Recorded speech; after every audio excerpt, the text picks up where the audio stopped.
Deus que disse: das trevas brilhará a luz, é quem brilhou em nossos corações para a iluminação do conhecimento da glória de Deus na face de Cristo. Temos, porém, esse tesouro em vaso de barro, para que a excelência do poder seja de Deus e não da nossa parte. Em tudo somos atribulados, mas não angustiados, perplexos, mas não desesperados, perseguidos, mas não desamparados, abatidos, mas não destruídos, trazendo sempre no corpo o morrer de Jesus, para que também a vida de Jesus se manifeste em nossos corpos. Amém? Gente, olhando esse texto, eu estava meditando nesse texto, e eu achei a coisa mais linda. O apóstolo Paulo, na verdade, ele era um poeta, né? Ele era um filósofo. Se a gente fosse trazer para os nossos dias, era um cara muito culto, né? Era um cara assim que ímpar, né? Gente que Deus levanta para determinado tempo, e eu fico vendo que isso atravessa gerações, né? Hoje no restaurante eu estava conversando com 3 mulheres que foram lá, e elas foram no chá de mulheres, né? Ela estava até falando para nós: ai, quando que vai ter outro chá, né? E eu estava falando acerca de Deus para elas, né?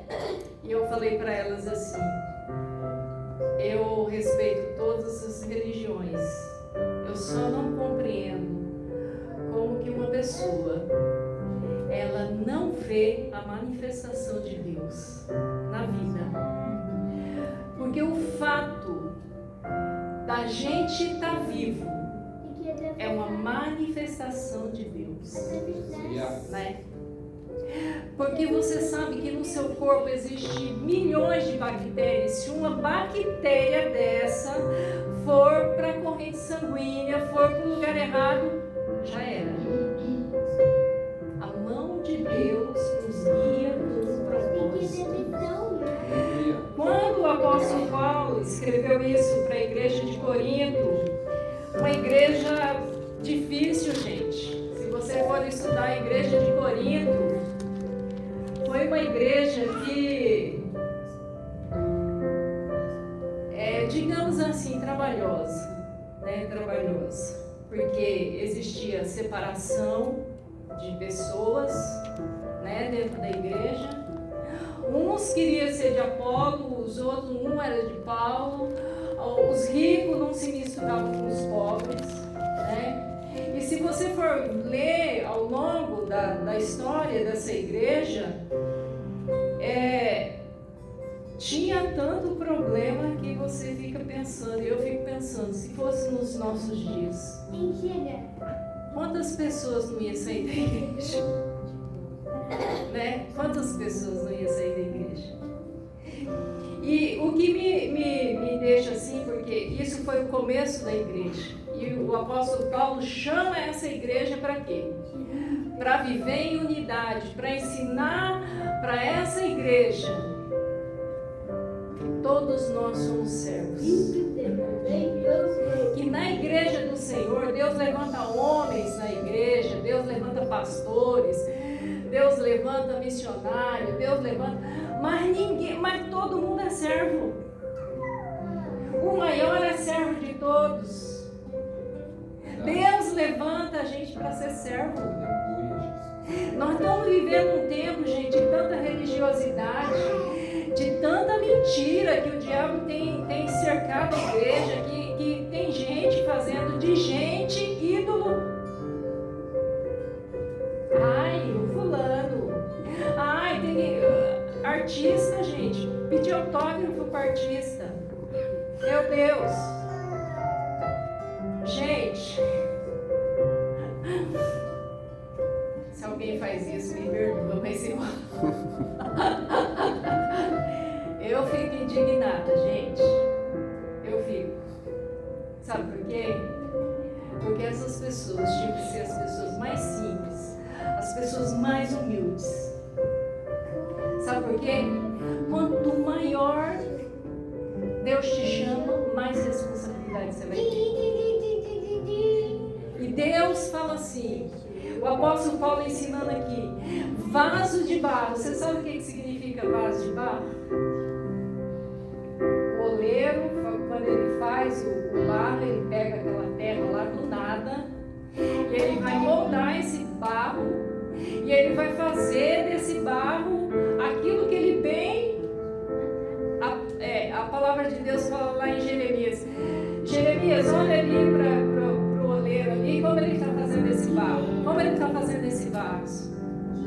Jeremias, eu não posso fazer com a casa de Israel o mesmo, eu posso fazer desse vaso o que eu quiser. Né? Quando fala assim, esse vaso de barro, significa que nós somos esse vaso de barro, tirado lá do nada. E Deus nos encheu do conhecimento e nós vamos ao longo da vida nos enchendo de conhecimento da glória de Deus. Nos encher de conhecimento, você sabe o que é? Não é conhecimento para você ser, ai, como eu sou, ai. Eu já vi gente falar para mim, nossa, eu tenho um chamado que Deus me chamou para... Gente, Deus nos chamou para servir Ele, para adorar Ele. Deus nos chamou para a gente ser humilde, para a gente ser um pelo outro, nos amarmos uns ao outro. Igreja tem que ser unidade, igreja tem que ser o lugar onde as pessoas lá fora não vai comparar a gente com eles. E hoje em dia, gente, não existe diferença entre você ser crente e você não ser. Porque as pessoas são iguais, as pessoas são egoístas. Nós estamos vivendo tempos difíceis.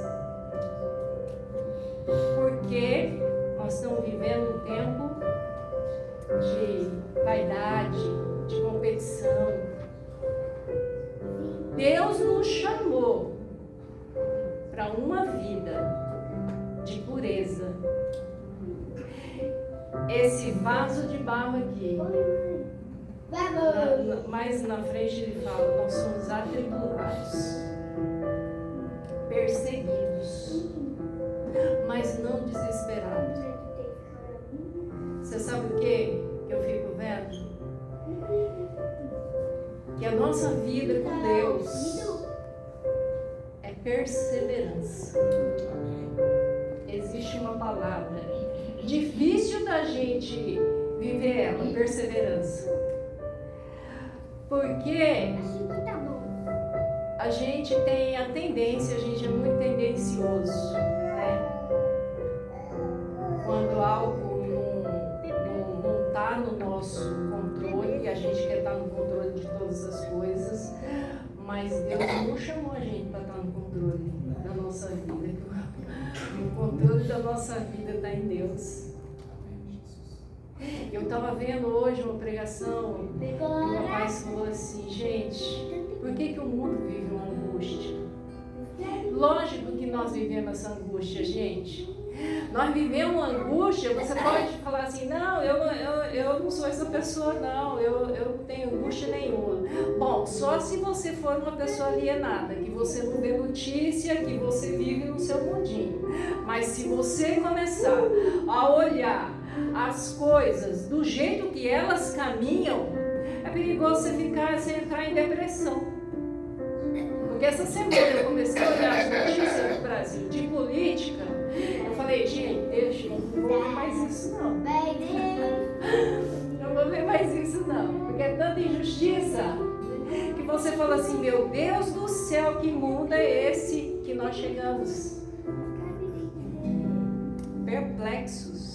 Eu fico perplexa. Mas eu sei que Deus está no controle, Deus está dirigindo todas as coisas. Deus está dirigindo a nação do Brasil, a nação do Japão. Deus está no controle. controle. Quem está no controle é Deus. Quem está no controle é Deus. E nós, a gente fica, eu estava dizendo que a gente fica meio, como que diz, a não seguir em perseverança quando as coisas não saem, como a gente planeja. Infelizmente, tem muita coisa na nossa vida que Deus vai andar conosco.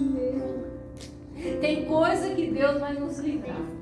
E tem coisa que Deus não vai te livrar. Você sabia disso? Desculpa eu falar isso. Mas tem coisa que Deus não vai nos livrar. Sabe por quê? Porque Deus vai nos ensinar. Deus está colocando esse tesouro em vaso de barro. Está nos enchendo de conhecimento, de perseverança, dos frutos do Espírito. Porque você pensa que é fácil adquirir fruto do Espírito? Não é não, gente. O domínio próprio eu estou buscando desde quando eu conheci Jesus. Até hoje eu não consegui. Né? A palavra de Deus diz que o reino de Deus é tomado à força. E nós pensamos que é uma batalha espiritual, que nós estamos lidando com o diabo, a coisa mais difícil é você lidar com você mesmo. A coisa mais difícil é você lidar com a sua carne. Porque a gente é tendencioso a botar a culpa nos outros. E o diabo às vezes leva a culpa que nem ele fez. Que é a gente que faz. Só sou o teu cavalo. E a gente está botando a culpa no diabo e está querendo lutar, e está querendo... Gente, tomar esse reino à força é você lutar contra você, contra a sua natureza pecaminosa. Verdade. Você pensa que isso é fácil? Tem hora que eu tenho vontade de dar umas pancadas em mim, sabia? Por quê? Porque a gente caminha tanto tempo com Deus e você fala assim, meu Deus, uma coisa tão insignificante, você acaba saindo da graça. E não é coisa grande, gente, coisa pequena, né? A nossa vida com Deus, até Jesus voltar, gente, não tem pantufa não, gente. É luta diária com você. Contra essa natureza nossa ruim, né? Nós estamos vivendo um mundo sem ética. As pessoas hoje em dia, elas não têm mais ética. As pessoas hoje, elas não querem mais responsabilidade. Elas querem aplauso, elas querem fama, mas elas não querem preço disso tudo, né? Eu fico vendo as pessoas, porque Deus vai fazer isso na minha vida, Deus vai fazer grandes coisas na nossa vida, gente. Porque Deus nos chamou com um propósito. Mas isso não é pra gente se ensoberbecer. Não é pra gente achar que a gente é alguma coisa, não. Que a gente é esse vaso de barro. Do pleno conhecimento daquele que vive, que é e que será eternamente. Toda honra, toda glória é do Senhor. Todo dom que Deus te dá, que Deus derrama na sua vida, não é pra gente achar que a gente, onde eu cheguei. Você não seria nada se não for Deus que faz. Porque é Deus que faz. Que nós tenhamos esse coração ensinável de saber que nós somos vaso de barro que carrega esse tesouro, que é Cristo na nossa vida. Amém? Amém.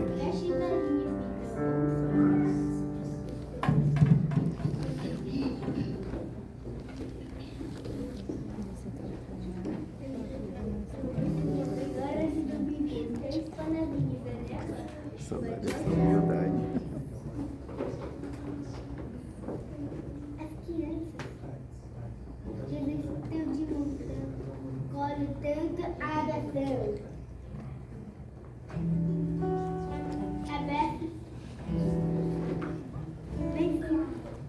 Amém. Vamos nos colocar de pé para adorar o Senhor.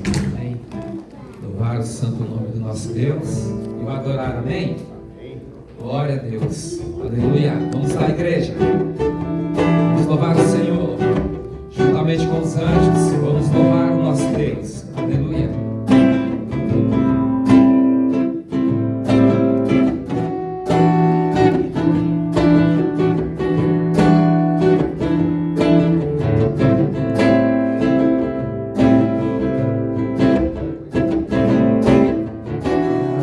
Conselheiro, Deus forte, Pai de Trindade, Príncipe da paz, Deus que vence todas as batalhas, Deus que tudo faz, a terra inteira exalta a grandeza deste Deus.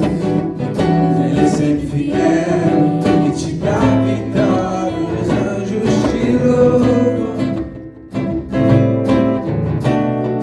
a igreja te adora, cantando aleluia. Santo é o Senhor, os anjos te louvam, a igreja te adora, cantando aleluia. Santo é o Senhor.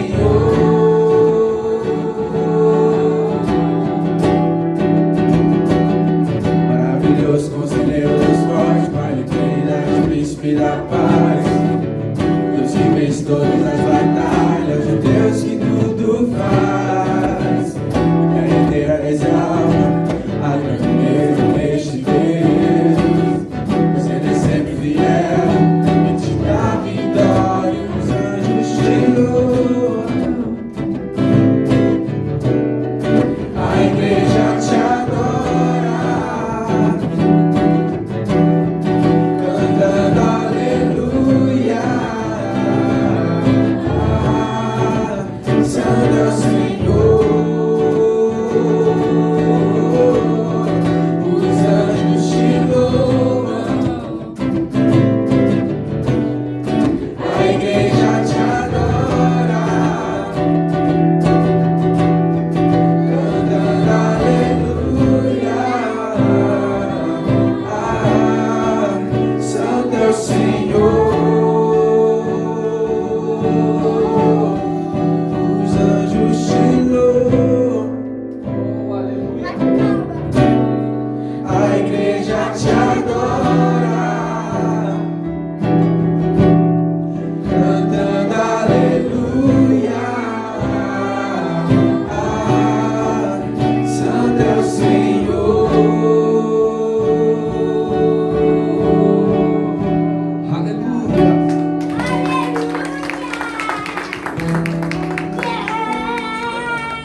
Glória a Deus.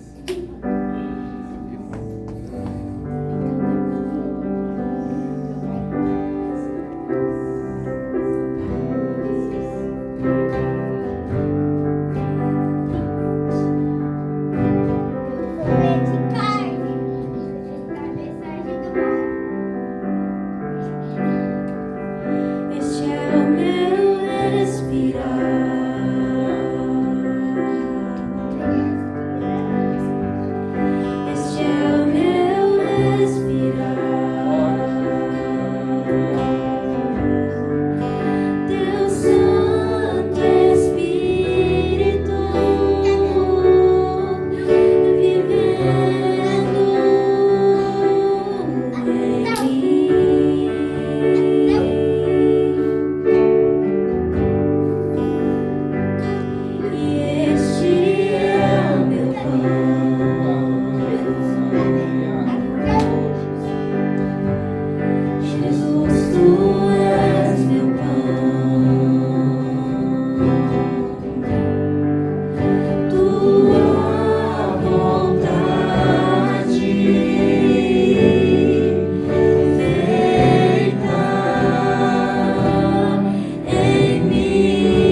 ter de nós, Senhor. O que há de valor em nós, Senhor, é a tua presença, é o teu Espírito em nós, Senhor. Para onde iremos nós, ó Deus? Aleluia. Só o Senhor tem palavras de vida eterna, e é neste lugar que nós queremos ficar. É neste lugar que nós queremos permanecer na tua presença, Senhor. Aleluia. Onde nós encontramos vida. Aleluia. Onde nós encontramos paz, Senhor, refrigério, alegria, graça, descanso é nos teus braços, Senhor, que nós encontramos. A esperança está em ti, Senhor Jesus. A graça vem de ti, a vida vem do Senhor, aleluia. A misericórdia vem do Senhor. Nós queremos permanecer em ti, Senhor. É neste lugar que nós queremos estar em todo o tempo, porque grande é o Senhor e digno de louvor, aleluia. Digno da nossa vida, aleluia, ao Senhor. Bendito seja teu nome para sempre, Senhor, aleluia.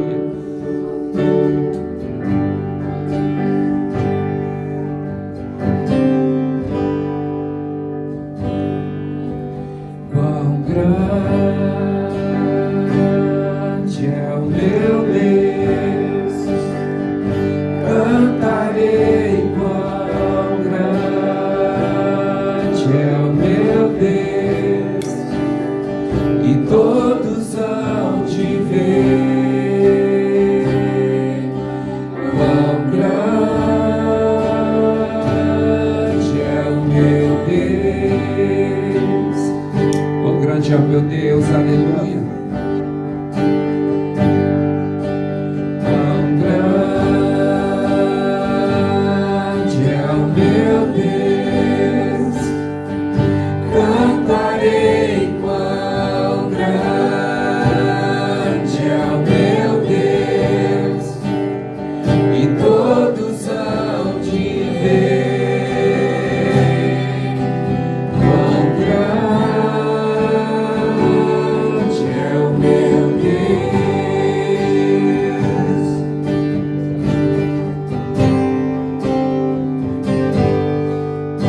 Com esplendor de um rei, em majestade e luz, faz a terra se alegrar, faz a terra se alegrar. Ele é a própria luz, e as trevas vão fugir e tremer com sua voz, e tremer com sua voz. Quão grande é o meu Deus, cantarei. Quão grande é o meu Deus, e todos hão de ver. Quão grande é o meu Deus.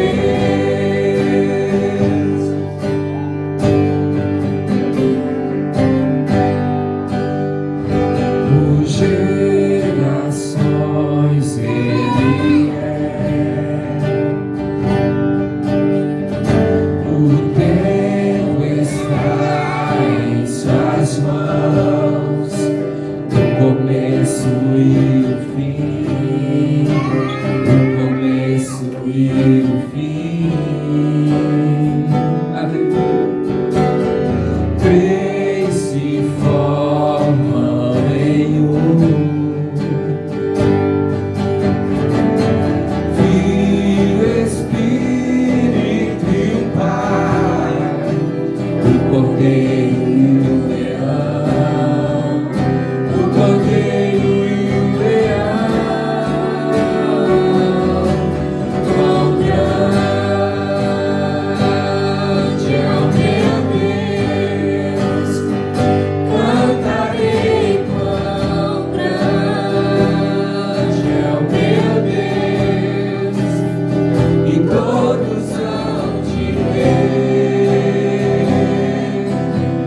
e todos hão de ver quão grande é o meu Deus.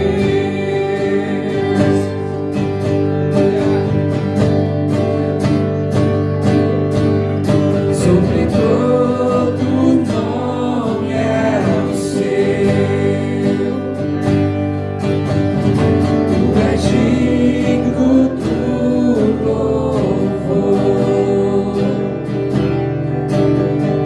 Eu cantarei quão grande é o meu Deus. Aleluia. Quão grande é o meu Deus. Eu cantarei quão grande é o meu Deus, e todos hão de ver quão grande é o meu Deus. Aleluia, Jesus. Quão grande é o meu Deus, cantarei quão grande é o meu Deus, e todos hão de ver quão grande é o meu Deus. Sobre todo nome. Aleluia. Sobre todo nome é o seu, tu és digno do louvor. Eu cantarei quão grande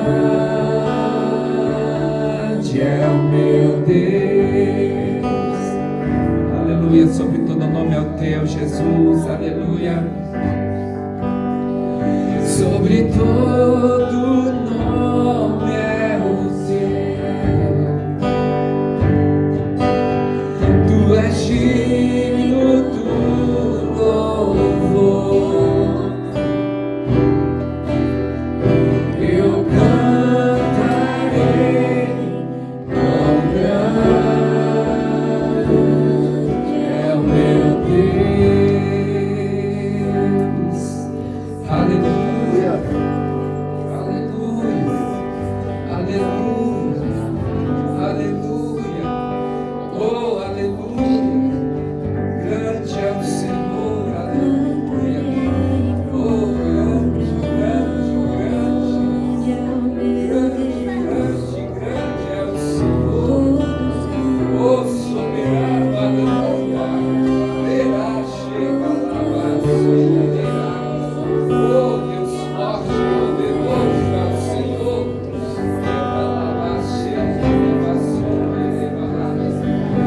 Oh, Deus, tu és grande, maravilhoso e santo. Oh, aleluia. Toda a terra canta ao Senhor, toda a terra declara a grandeza do nosso Deus. Aleluia. Oh, aleluia.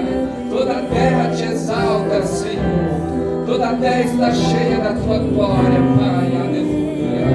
Deus grande, forte e poderoso é o nosso Deus. Aleluia. Quão tremendo é o Senhor. Quão maravilhoso é o Senhor.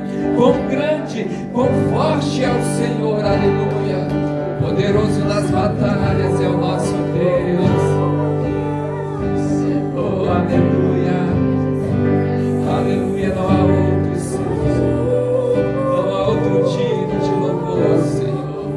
Por isso nós cantamos a Ti, aleluia. Eu cantarei quão grande é o meu Deus. Mais uma vez cante a Ele, aleluia. Quão grande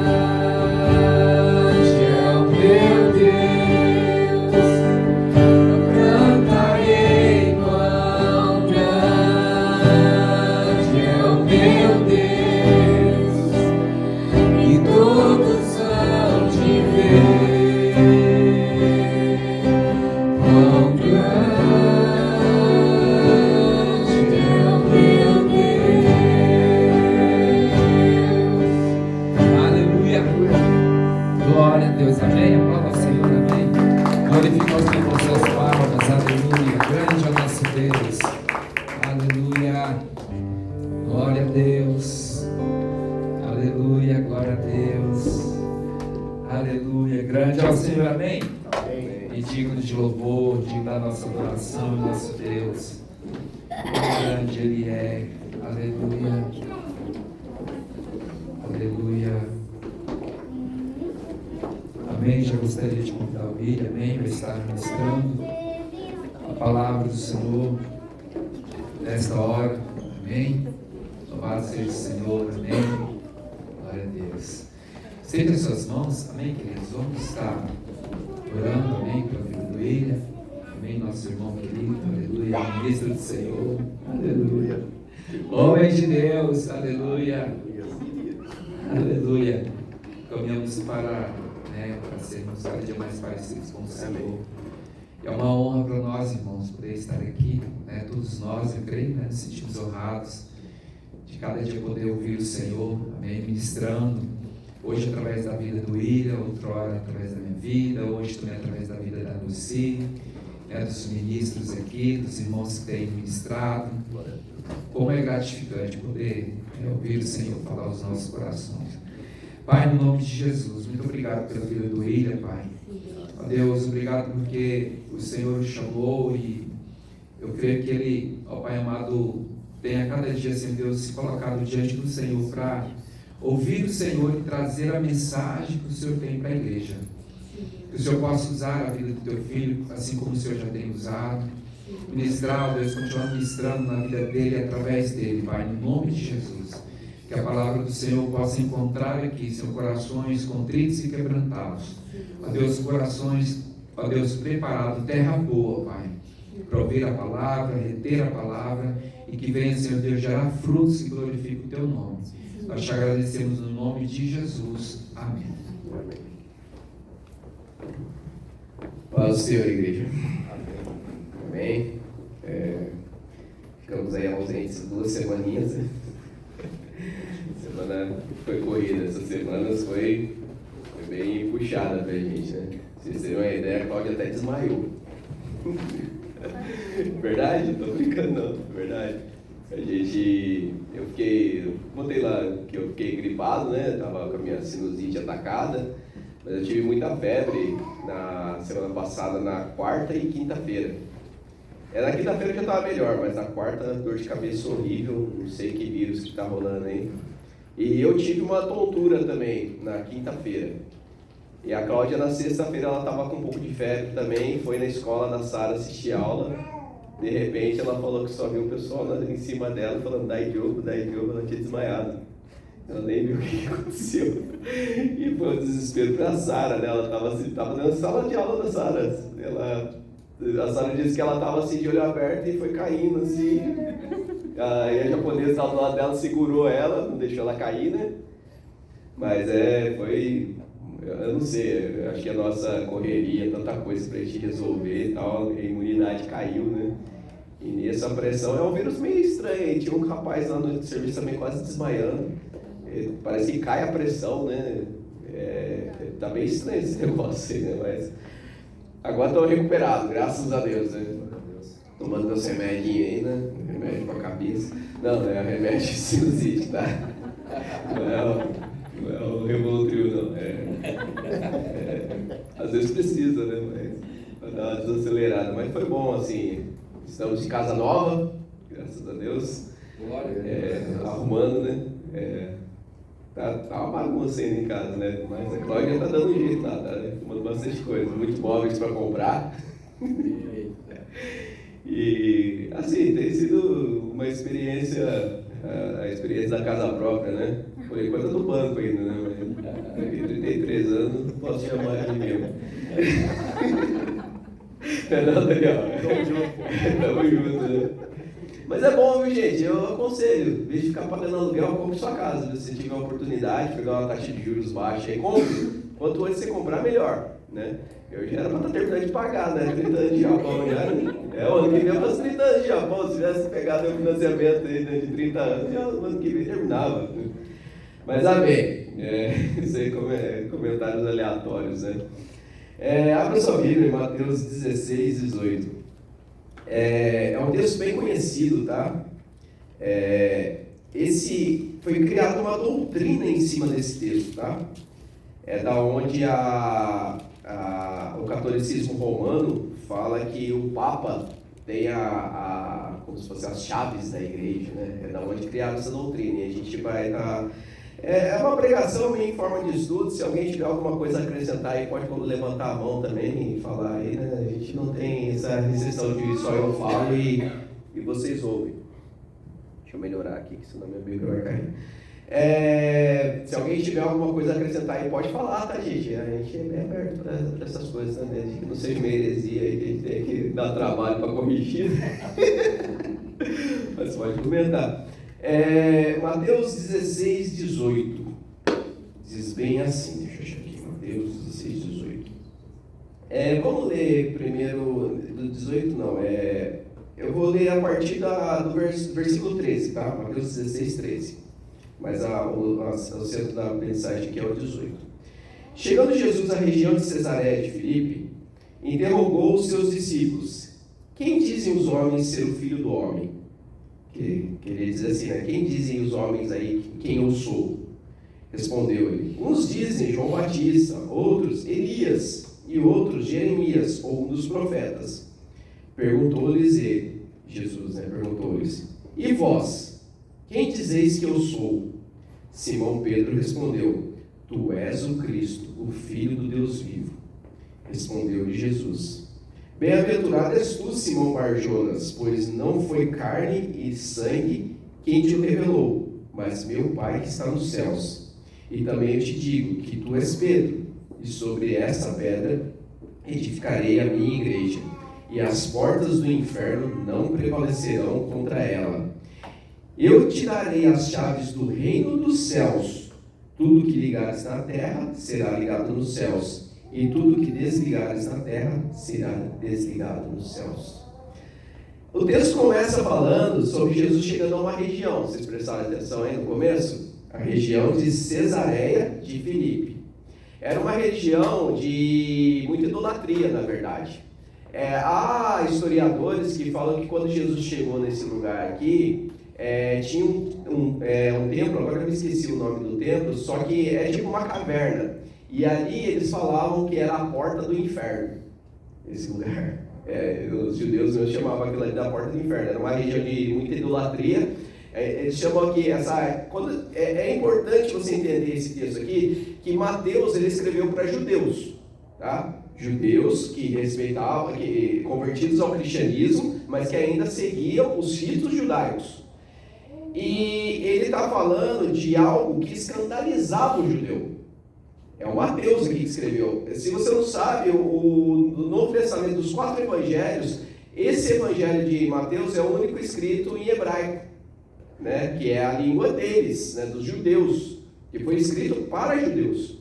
E quando Mateus escreve isso aqui, ele está falando de uma coisa que impactava o judeu em si. Porque toda pessoa romano ou grego, né, que antes dos romanos dominarem Israel, eles eram dominados pela cultura grega, que até eles chamam de helenismo, né? Era aquelas coisas das esculturas gregas, aquela coisa do culto ao ser, né?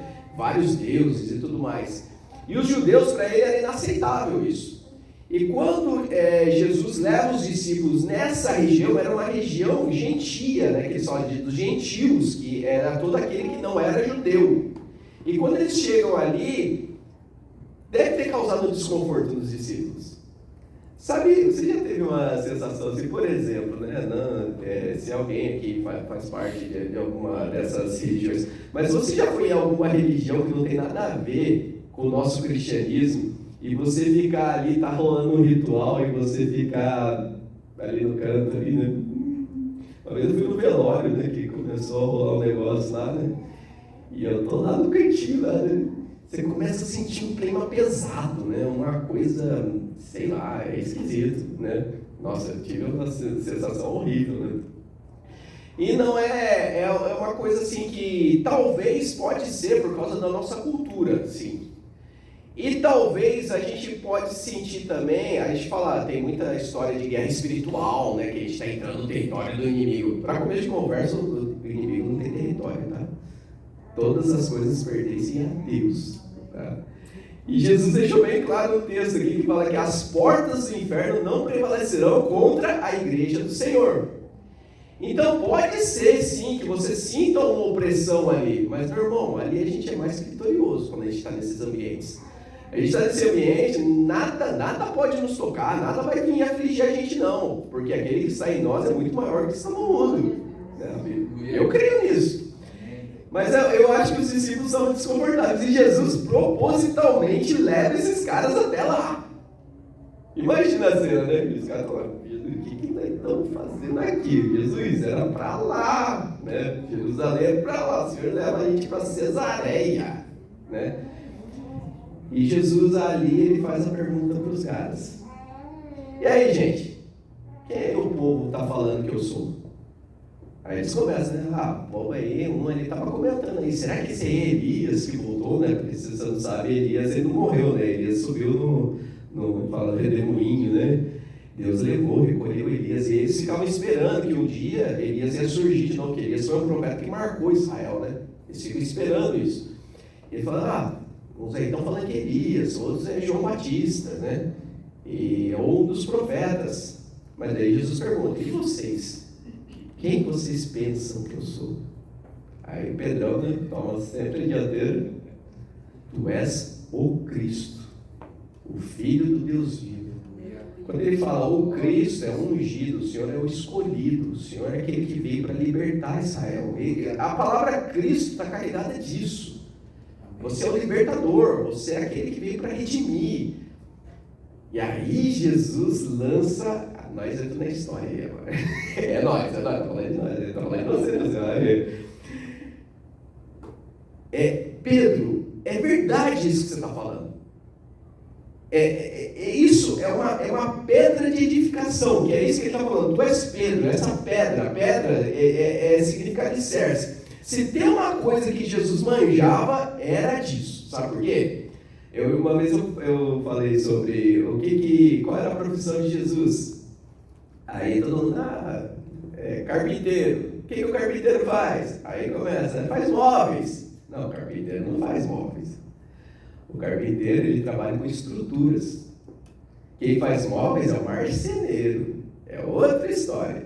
E naquela época, uma estrutura que o carpinteiro fazia era a musiquinha do Tom Jobim lá, né? Pau, é pedra, né? Não era o fim do caminho, não. Pau, é pedra. Eles usavam muito disso.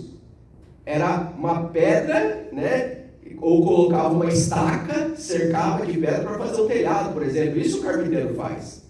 Sabe quando a gente vê as construções aqui no Japão, é muito louca, né?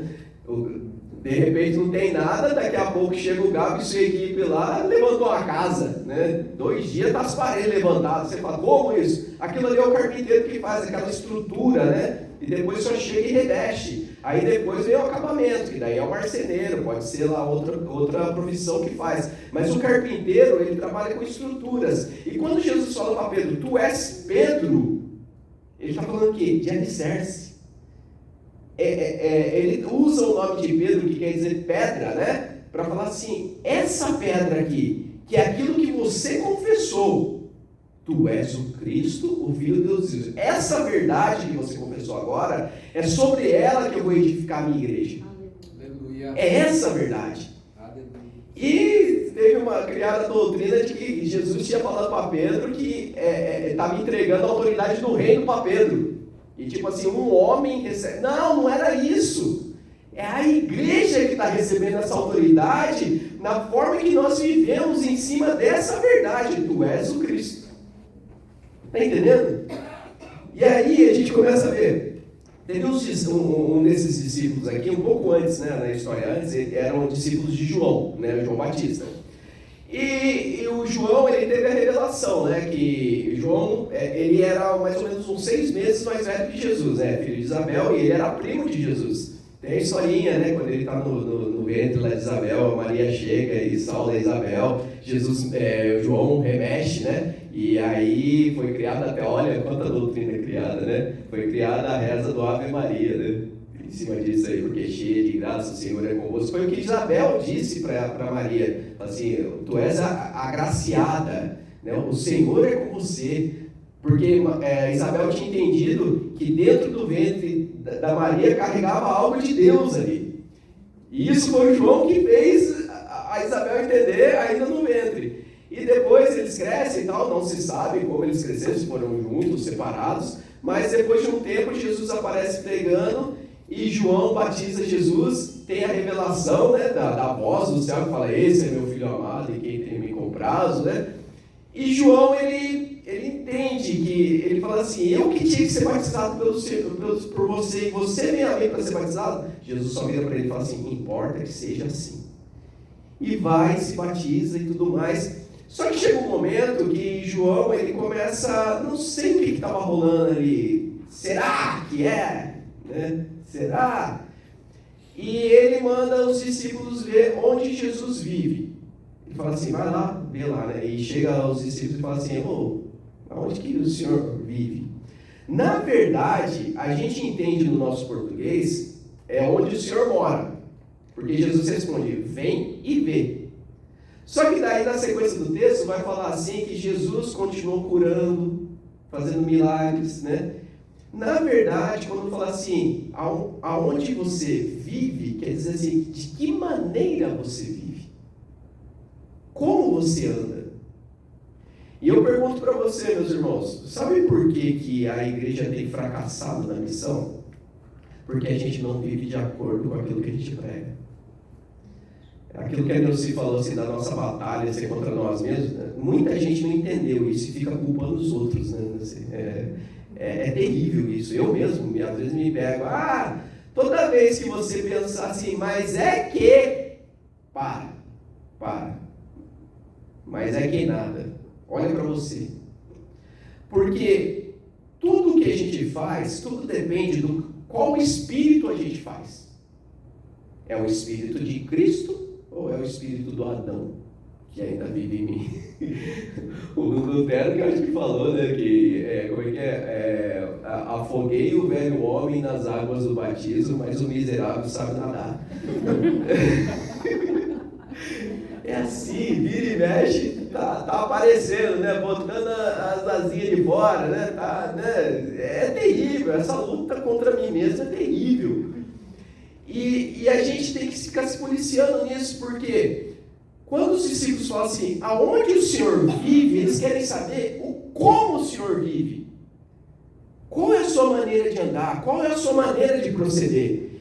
E muitas vezes o mundo não tem sido transformado pela nossa pregação porque a gente não tem vivido de acordo com a mensagem que a gente prega, com esse Espírito do Cristo que a gente declara que habita em nós.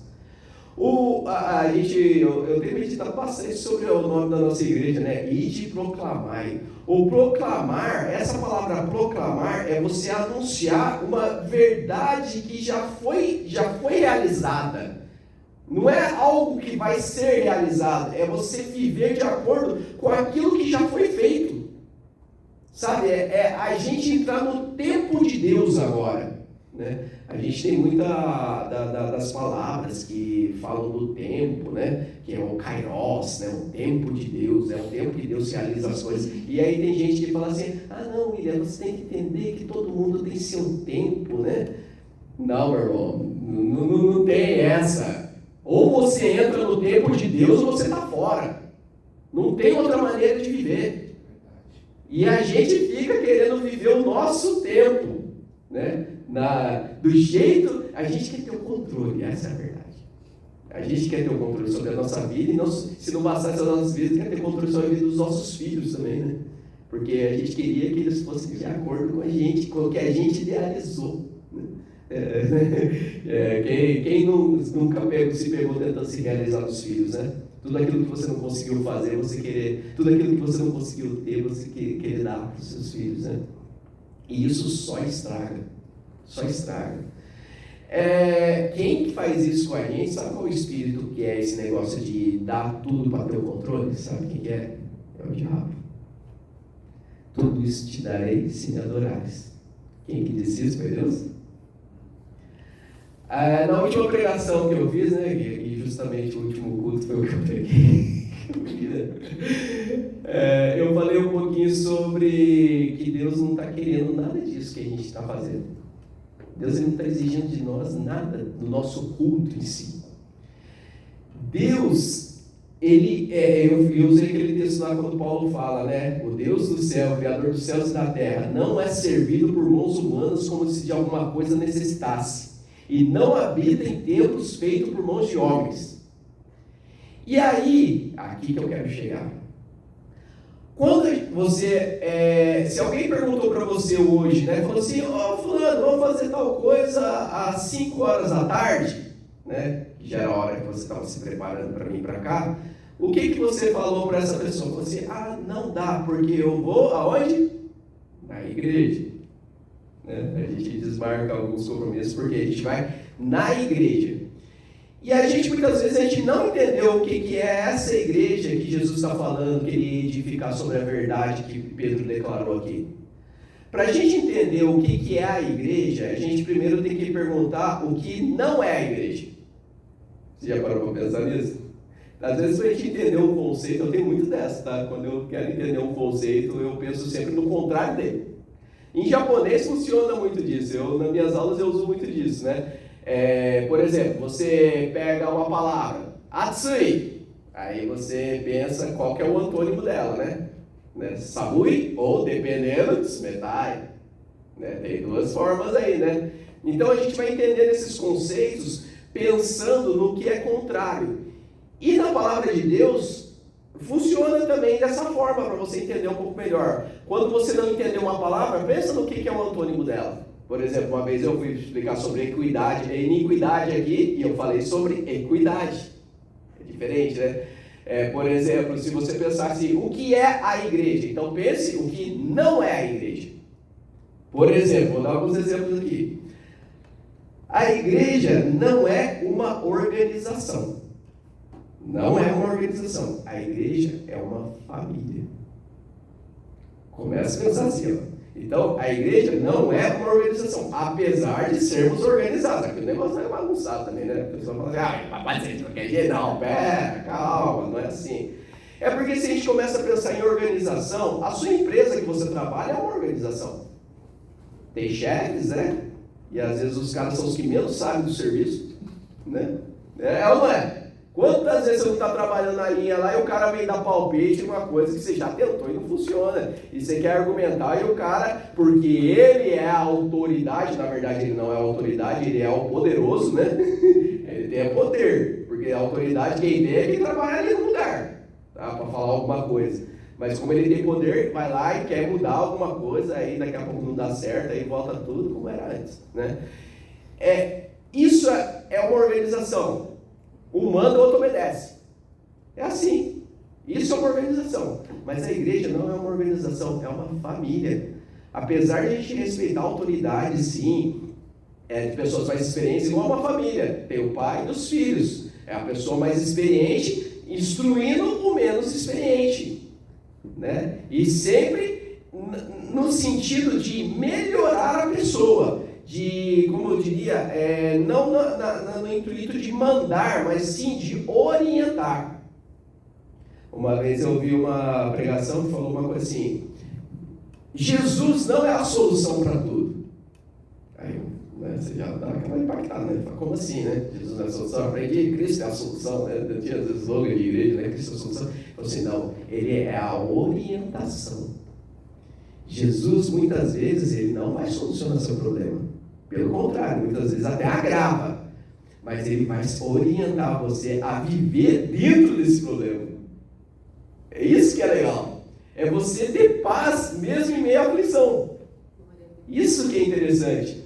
Então, essa família é um instruindo o outro, um ajudando o outro. A gente chama de irmãos, né? Ô irmão, a irmã Neuci, né? Então, muitas vezes virou só um slogan, né? O título, né? Virou o San no final da palavra, né? Neuci San, né? Irmã Neuci, né? Não, mas viver como os irmãos mesmo, um ajudando no outro. Então a igreja não é uma organização, é uma família. O que mais que a igreja não é? A igreja não é uma instituição. Uma vez eu disse isso e comprei uma briga violenta. Meu Deus do céu. Me chamaram de hipócrita, falaram que eu odiava a igreja do Senhor. Só porque eu falei assim, é uma mentira dizer que a igreja é uma instituição. Instituição também é um tipo de organização, né? É algo organizado também, né? Por exemplo, o governo brasileiro é uma instituição, né? A igreja, ela não é baseada... eu tinha escrito um negócio aí nas redes sociais, eu escrevi assim: igreja e família não são instituições criadas por Deus. Igreja e família são relacionamentos criados por Deus. E a pessoa não entendeu o que eu estava querendo dizer.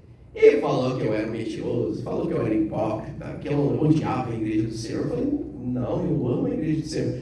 Aí que ele falou assim, porque eu prego que a igreja é uma instituição criada por Deus. Eu falei assim, eu não chamei você de mentiroso, eu só creio que você esteja enganado. Sabe, e eu fui educado ainda, mas, nossa, a pessoa me odiou por causa que eu disse que a igreja não é uma instituição. A igreja é relacionamento. E tem base bíblica para isso. Nós somos relacionamentos. Paulo ele vai falar em Efésios, abre lá, Efésios 4,16.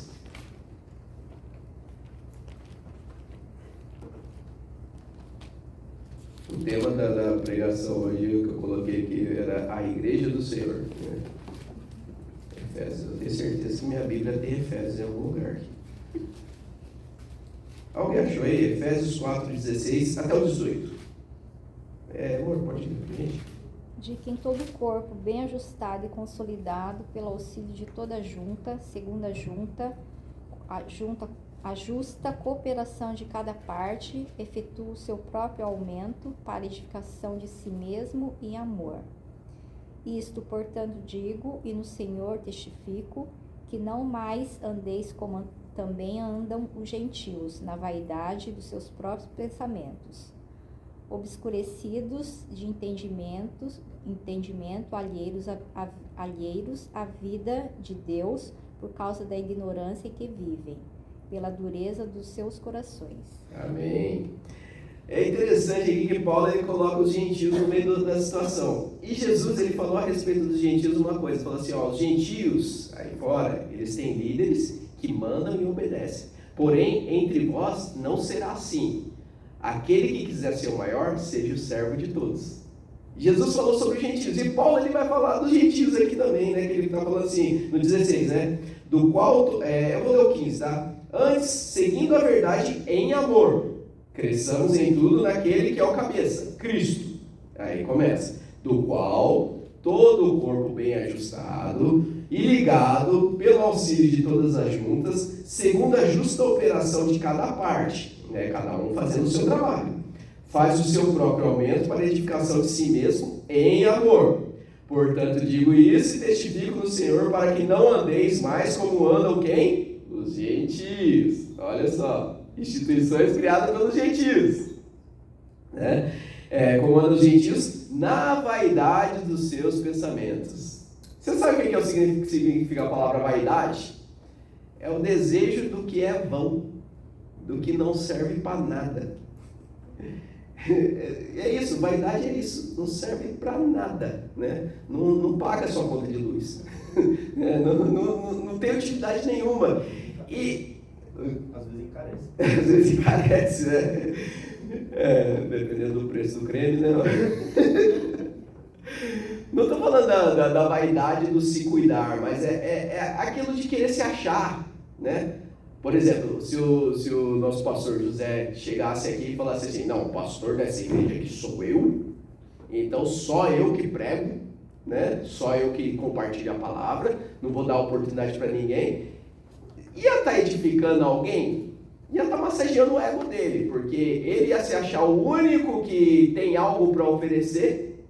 E eu acho muito interessante, o nosso pastor, pelo contrário, ele sempre se coloca na posição de receber, né? Nossa, é tremendo. Desde que eu conheço o Zé, é assim, né? 20 e tantos anos que a gente já se conhece, ele é assim, ele sempre está na posição de querer aprender, porque todo mundo tem algo a nos ensinar, né? E aí eu também, aqui, eu estou nessa posição aqui hoje, pregando, trazendo a palavra, mas, nossa, como a gente aprende uns com os outros, né? Eu falo sempre, quando a gente vai estudar a Bíblia, eu preparo, estudo e tudo mais, mas eu sou o que mais aprende ali. Todo mundo compartilha alguma coisa. E os gentios, na verdade, os caras queriam, tipo assim, eu sou autoridade, eu tenho título, né? Era títulos mesmo, vai dar título. Uma vez eu vi um vídeo da Coreia do Norte, e você já viu quando tem as reuniões deles lá? Os caras, eles estavam assim, com as medalhas no peito, né? Tinha medalha até na calça, vocês já viram essa cena?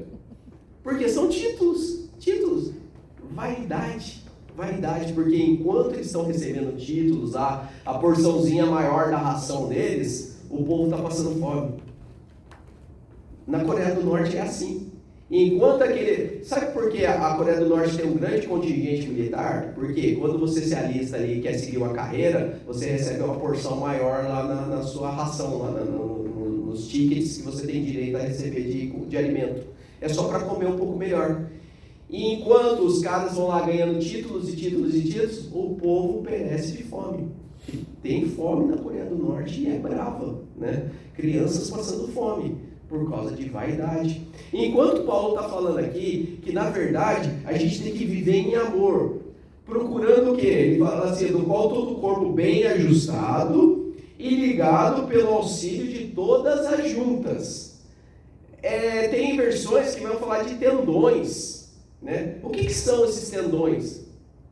A gente tem ossos, a gente tem músculos, e o que liga um membro no outro?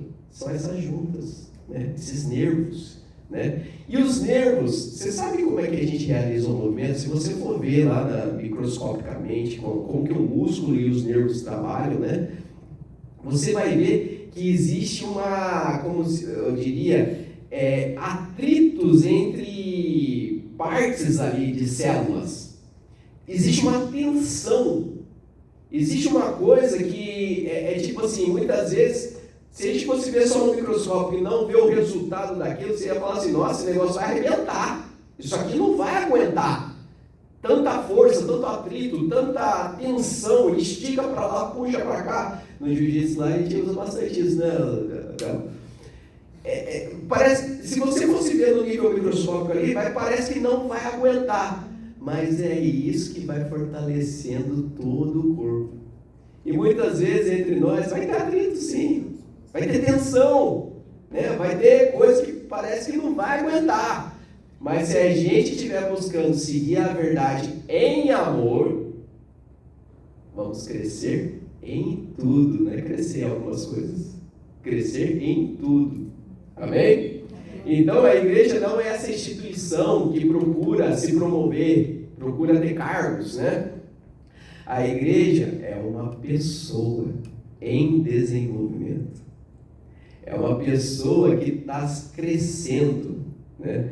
A igreja são os relacionamentos, membros que se relacionam uns com os outros.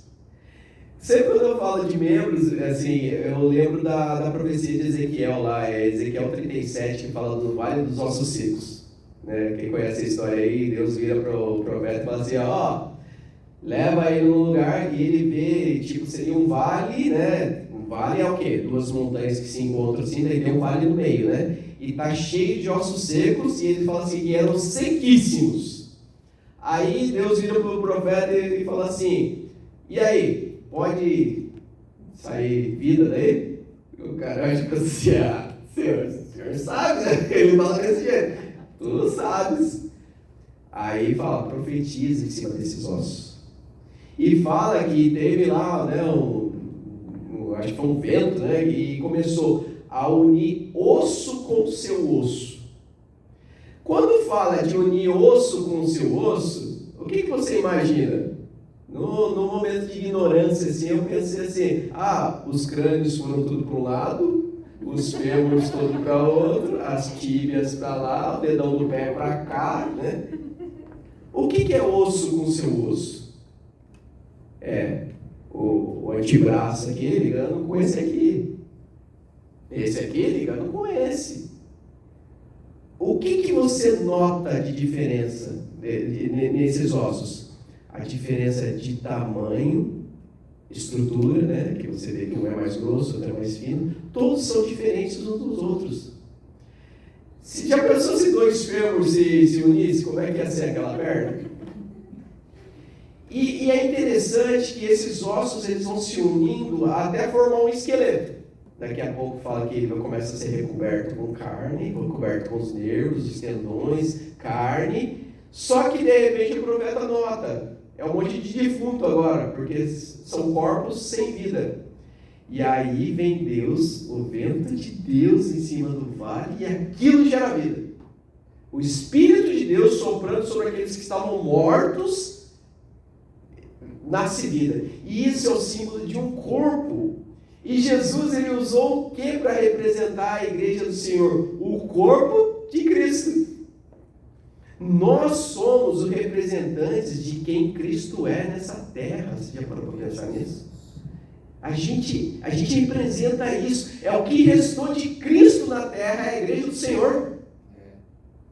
Materialmente falando, lógico, você vai falar assim, William, mas e o Espírito Santo que ficou com a gente? É ele que fez essa igreja. Ele também está aqui. Só que aquilo que é visível para o mundo, para que o mundo veja de quem nós somos, é a igreja. Aleluia. E essa semana também eu recebi umas mensagens. Tem um pastor no Brasil, eu não conheço ele, passaram meu contato para ele, né? E ele está querendo começar o trabalho aqui, né? Amém, parece que é uma igreja séria, reformada e tudo mais. Mas daí eu fiquei pensando assim, você acha que o mundo precisa de mais placas? Precisa de mais igrejas sendo abertas? Precisa da gente aqui, eu vou falar real, a nossa placa, a gente precisa, o mundo precisa da nossa placa? Eu acho que não. O mundo precisa da gente funcionando. O mundo precisa da gente criar vergonha na cara e viver de acordo com aquilo que o Evangelho fala que nós devemos viver. E aí você fala, William, mas não funciona, porque eu já tentei, né, tanto tempo, viver certinho dentro da igreja. Não, se não funciona é porque você tentou viver uma religião. Você tentou viver uma religião e também o mundo não precisa de mais religião, não. Para começo de conversa, essa religião que a gente segue, não estou falando que é errado, não, tá? Continue sendo evangélico, tá? Não estou falando para você abandonar isso, não. Essa religião, os evangélicos, essa semana apareceu lá um negócio do IBGE lá no Brasil, que a gente já chegou a ser 40% da população brasileira. Acho que é 45%, né? É um número grande já, né? E ainda os católicos, né? Só que surgiu nas estatísticas do IBGE um tipo de evangélico. É o evangélico não praticante. Antigamente era assim, católico, evangélico, outros, né? Agora tem outras religiões também, tipo, vamos lá, católico, evangélico, umbanda, né? Outros e tal. Mas aí tá lá, católico. Aí você tinha praticante ou não praticante. E o evangélico não tinha o não praticante. Agora tem lá, evangélico, praticante ou não praticante. Você pode até ser um evangélico não praticante. Só que não tem como ser cristão não praticante. Não tem como ser cristão. Ou você é cristão, pratica, ou não é. Não vira, sabe? Não tem como, né? Não tem lógica. Ou você é cristão, ou você não é. Agora, cristão não praticante não existe. Pode até o evangélico não praticante, mas... bom, mas aí, esse pastor, ele falou para mim que ele quer começar o trabalho e tudo mais. Eu já pedi desculpa para ele, que eu falei assim, não, já fazendo parte do trabalho, né? Ele pediu se podia divulgar o evento que eles vão fazer aí, né? Então, eu falei, não, amém, bênção, vai que vai. Mas daí eu já comecei a falar assim para ele, eu falei assim, pastor, na verdade, o evangelho aqui no Japão, a gente viveu muito tempo pregando Jesus é a solução para os seus problemas. E o povo acreditou nisso. Porque o povo cheio de problema, nada mais do que ele quer. E aí ele vai, começa a congregar numa igreja, aí entende, né, assim, parcialmente o evangelho, mas ele vê que às vezes os problemas dele até aumentam. Porque agora, além dele estar lutando com os problemas dele, agora ele tem uma luta espiritual também, né? Então, aí o povo começa a desanimar, pô, mas não foi isso que me venderam, né? Sabe, aquele negócio, fui enganado, né? Me atraíram com um docinho, na hora que eu fui ver, né? O negócio era amargo, né? Mas aí eu falei assim, e agora o povo não sabe o que fazer. O povo está desorientado, já não consegue mais acreditar nisso, mas como foi implantada essa ideia, é muito difícil você chegar com esse evangelho verdadeiro, esse evangelho que a luta não é contra a carne ou o sangue, né? Mas a luta está aqui dentro, né? É aqui as barreiras, as fortalezas mentais que a gente tem. E quando o povo começa a ter que lutar contra isso, que as nossas piores batalhas são essas, né? Quando a gente tem que lutar contra a gente mesmo, aí que ele desanima. Porque ele fala, não vou conseguir. Eu não consigo. E aí às vezes a pessoa pensa, William, mas eu vi gente vencendo vícios. Vencer vícios é mais fácil do que vencer o interior aqui, sabia? Aquilo, por exemplo, o domínio próprio. Eu vi muita gente que se libertou das drogas, mas que não tem domínio próprio numa fechada de trânsito. O cara já se altera numa fechada de trânsito. É uma respostazinha que ele já entendeu errado, o cara já quer ir para cima. Quantas vezes eu tive que separar briga de irmão dentro da igreja, dentro da fábrica, por exemplo. Eu separei, eu estou falando que eu separei, eu não estou brincando não. E quantas vezes quem não queria brigar era eu, né? Só não briguei porque eu não tinha coragem, o cara era grande. Tô brincando, mas tem vezes que essas lutas são muito difíceis. Então quando o cara começa a ver isso e fala assim, meu Deus do céu, essa eu não vou conseguir, e ele desanima. Só que se a gente entender isso e saber, não com olhar de condenação. Por exemplo, a Neuci vem e confessa algo que ela passou, e eu falo assim, não, Neuci, não pode ser assim. Você tem que ser cristã, e não sei o quê. For com aquela olhar de condenação, né? Olha só o mau testemunho que você deu. Vai orar. Você só desanima, meu irmão. Na verdade, a gente não vai apoiar um outro na atrapalhada, mas aí a gente fala assim, não, eu entendo, mas vamos lá, desiste não, estamos sendo aperfeiçoados, vamos, aí tem que melhorar, e não é só você, e uma outra coisa também, os pastores, pelo menos os que eu conheci, eles se apresentavam muito como super-homens, parecia que eram os caras que não tinham falha, eram as famílias perfeitas, né? Eram os caras que tinham solução para tudo, né? Conselho ele tinha. Eu nunca tinha visto daí o pastor virar e falar assim, você chegar com um problema, ele virar para você e falar assim, meu irmão, isso aí tá difícil, hein? Você não sei como resolver, não. Não, sempre tinha um conselho e tudo mais. E depois você vai ver que ele passava as mesmas lutas que eu estava passando. As mesmas dificuldades com a esposa que ele tinha, eu também tinha com a minha. Sabe, com os filhos também, mas não, na igreja era aquela coisa linda, né? Porque se comportar dentro da igreja é muito fácil, né? Aqui nós estamos num ambiente, né? Eu falo assim, ambiente controlado, né? Não é fácil, né? Levantar a mãozinha, cantar a glória a Deus, aleluia, tu és grande, né? É muito fácil. Agora, o duro é quando o couro está comendo lá fora, né? A gente lá carregando caixa, lá, né? Abastecendo linha, né, Mário? E gente buzinando, e é um que se altera com você, e aí, como é que você vai ser pacífico nessa hora, né? Essa hora aí que a gente tem que ser crente. Tinha que ser o contrário, na verdade, né? A gente tinha que se alterar aqui dentro, porque aqui seria mais ou menos assim, tem a rede de segurança, né? Tudo em amor. É ou não é? A Cris chegar estressada, eu não aguento mais, tá louco, você fala demais, cara, você é chato. Amém, irmã, vou melhorar, né? Sabe, tinha que ser assim, aqui a gente poder errar. Mas o que a gente faz quando a gente erra aqui dentro? Disciplina, exclui, né? Você já parou para prestar atenção que a gente exclui o irmão que adultera? Eu não estou falando, não estou apoiando adultério, não, entenda isso. Mas a gente fica muitas vezes com o mentiroso. Você já parou para pensar? E diante de Deus, o que é pior? O que é pior? A mentira ou o adultério? O adúltero, ele sabe que ele está errado. Mas o mentiroso, às vezes, ele acha que ele está certo, sabia? E é um câncer isso aí. É um câncer que vai comendo por dentro. O adúltero, ele sabe que ele está errado, e eu já presenciei casos que realmente o cara deslizou lá, né, errou, e depois ele volta arrependido realmente, e vamos, irmão, vamos caminhar junto. Mas aí, quando é levado diante da igreja, exclui. Não pode. Isso vai trazer escândalo. Lógico, traz escândalo sim, mas o nosso ambiente aqui devia ser esse propício a gente poder ter a liberdade de confessar os nossos erros. Só que daí você pega um irmão enrolando o outro, passando a perna mesmo no outro com mentira para vender um carro às vezes. E você fica sabendo, mas ninguém fala nada, né? Deixa quieto. Eu vi isso acontecer.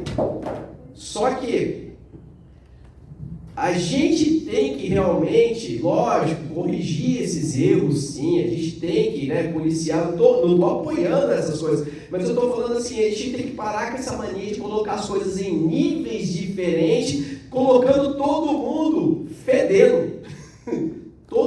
Todos nós estamos fedendo diante de Deus. A única coisa que deixa a gente cheirosinho é o sangue de Cristo, que nos redime, porque nós todos estamos debaixo do pecado. Mas Cristo, glória a Deus, né? Porque Cristo veio, nos purificou, e hoje Deus ele olha para a gente através da cruz de Cristo. E isso que é legal, porque aí agora a gente pertence a esse corpo de Cristo, e agora a gente tem que viver de acordo com o que Cristo ordena, com o que Cristo andaria pela terra. Amém? Vamos ver aqui. Até ver Cristo formado em vós, Paulo falou, Gálatas 4,19.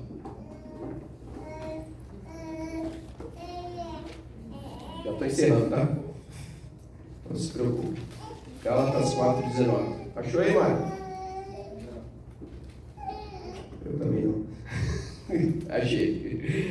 Gálatas 4,19. Você pode ler pra gente, Mário? Meus filhos, novamente estou sofrendo dores de parto por sua causa, até que Cristo seja formado em vocês. O 20 também. Eu gostaria de estar com vocês agora e mudar o meu tom de voz, pois estou perplexo quanto a vocês. Na verdade, Paulo está dando uma lavada na igreja aqui, né? É mais ou menos aqui o que eu estou falando aqui também, né? Falando assim, estou perplexo, porque o que eu tenho ouvido de você não está de acordo. E ele fala assim, meus filhinhos, olha o carinho que ele tem, né? Meus filhinhos, por quem, de novo, sinto dores de parto. Eu acho que Paulo, ele só tinha visto alguém sofrendo dor de parto, porque ele acho que não tinha sofrido isso, né? Eu participei dos 2 partos dos nossos filhos, né? E eu dei graças a Deus eu não estava ali, né? Que era a Cláudia que estava sofrendo aquilo ali no meu lugar. Que ali eu comecei a admirar a Cláudia. Mas que mulher forte ela é, né? Porque quando você vê uma criança saindo ali, um parto natural, e daqui a pouco ela sai andando da mesa, da sala ali, né? Que as Cláudias saíram andando, né? Você fala, meu Deus do céu, eu quase desmaiei, né? Fiquei perplexo. E Paulo está falando aqui, por quem eu sinto dores de parto, até ver Cristo formado em vocês. Paulo está sofrendo, né? Por aquilo que ele não está vendo que está de acordo, mas eu quero ver Cristo formado em vocês. Ele está falando da gente, né? Esse sofrimento, né? Que muitas vezes a gente quer ver Cristo formado na pessoa, mas eu quero ver Cristo formado em mim também, né? Isso, se não for assim, a gente traz perplexidade. Sabe aquele negócio das pessoas? Perplexidade é aquele negócio de ficar de boca aberta e falar assim, não acredito que ele foi capaz de fazer isso. Não acredito. E o mundo está perplexo com a gente. Com essa igreja, né, de brincadeira que muitas vezes a gente vive, nessa igreja de culto de domingo. Não é isso que Deus está querendo da gente. É até ver Cristo formado em nós no dia a dia, lá fora, né? E hoje nós começamos a nossa semana com esse propósito, né? De deixar Cristo ser formado na gente. E aí, está disposto? Tá disposto? Vamos nessa? Se eu estiver sozinho, eu não aguento, gente. Verdade. Eu preciso de vocês. Eu preciso, a gente precisa uns dos outros, né? E a gente levando o outro. Ô, Ilha, não vai por aí não, cara. Tá errado isso aí. Ô, eu vi aquilo ali, não ficou legal. Ô, você falou com fulano lá daquele jeito lá, não ficou legal. Isso aí tá trazendo escândalo. Se o mundo ver Cristo formado na gente, você vai ver o que vai acontecer. As pessoas vão virar e falar assim: a gente vai com você. Por quê? A gente vê que Deus é na tua vida. Isso é uma promessa. Fala assim que 10 homens vão agarrar na barra da saia do justo e falar assim: nós vamos com você, porque nós temos visto que Deus é com você. Isso é uma promessa lá, eu acho que é Zacarias que fala isso. 10 homens, imagina aqui, ó, 10 com Daniel, 10 comigo, 10 com Marcos. Estou contando só os homens, né? Que a Bíblia aqui nesse assunto, que ela é machista mesmo, né? Mas imagina, 10 com a Neuci, 10 com a Cláudia. Quantas pessoas a gente tem já? Quantos você já formou aqui? Ó, 10 com o Zé. 10, 20, 30, 40, 50, 60, 70. E aí, será que a gente tem a capacidade de influenciar tudo isso de gente? Será que a nossa vida está de acordo para influenciar tudo isso de gente? E eu tenho que me policiar. Eu estou falando, estou abrindo meu coração aqui, gente. Até ver Cristo formado em mim, até ver Cristo formado em todos nós, amém? Ser igreja, então, não é viver fazendo rituais, e sim viver de acordo com uma orientação. A orientação é a palavra de Deus. É o que Cristo faria, é como Cristo agiria na situação. Sabe como que Cristo deveria tratar a esposa dele se ele fosse casado? Sabe como é que Cristo ia educar os filhos dele quando se ele fosse, né, se ele tivesse filhos? Sabe que tipo de amigo Cristo era para os amigos dele? Ele era um amigo que, mesmo sabendo que já tinha sido traído, recebe um beijo do cara, reparte o pão do cara, e ele já sabia de tudo. É esse tipo de amigo. Será que a gente ia conseguir? aí eu falo que no videogame é a fase do chefão, né? Você chegou lá. Sabe, né? No dia lá, você jogando já passa de fase. Os primeiros desafios ali são facinhos, né? Daqui a pouco você chega no chefão. Aí zera o game. Depois que você fala, aquele ali zerou o game. E eu acho assim, Jesus ali para zerar o game foi na cruz, né? O Judas ali não foi o chefão ainda. Foi a hora que ele teve que lutar contra ele mesmo. Você acha que Jesus, ele não teve essa batalha? Imagina os caras lá falando: ô, se é os Cristo mesmo, desce daí. E ele sabendo que toda a autoridade estava na mão dele, ele podendo acabar com tudo. A maior luta de Cristo, na verdade, foi contra ele mesmo ali, contra a carne dele que estava sofrendo naquela cruz. A maior luta foi essa. E aí eu creio que o vencer o chefão ali que eu falo, foi na hora que ele fala: Pai, na tua mão entrego o meu espírito. E ele fala assim: perdoa-os, porque não sabem o que fazem. E aí fala que ele fez o quê? Expirou. Eu achei bem legal. Eu já tinha meditado sobre isso, depois eu vi uma pregação sobre isso e o cara falando, era a mesma coisa que eu tinha pensado. A palavra que a gente traduz como Yehowa, né, ou Jeová, né, para o judeu, eles falam que o nome de Deus é impronunciável, não dá para pronunciar o nome de Deus. Então, a palavra Yehowa seria muito parecida com o som da respiração humana, que seria...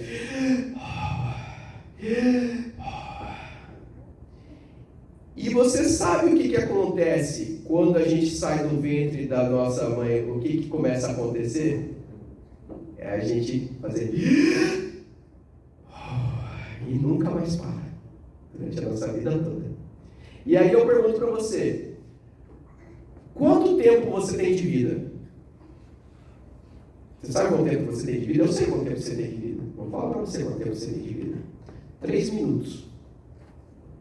Porque se você parar de falar esse Yehowa, que é 3 minutos que você fica sem oxigênio, seu cérebro morre. Existem casos, né, de pessoas que conseguem ficar mais tempo, mas 3 minutos sem oxigenação, morreu. Se a pessoa consegue ainda ficar, é porque ela tem oxigênio armazenado no organismo dela. Né? Aquelas pessoas que descem em alta profundidade, né? Faz apneia, né? Que fala, né? Eles têm uma técnica que eles conseguem manter o oxigênio no pulmão, que ainda consegue, né, ficar circulando, e aí eles conseguem ficar 5 minutos sem respirar e tudo mais, 10 minutos, já teve caso. Mas a oxigenação do nosso cérebro mesmo é 3 minutos só. Parou de oxigenar o cérebro 3 minutos, morreu, gente. E qual que é a última coisa que você faz quando a gente deixa essa terra?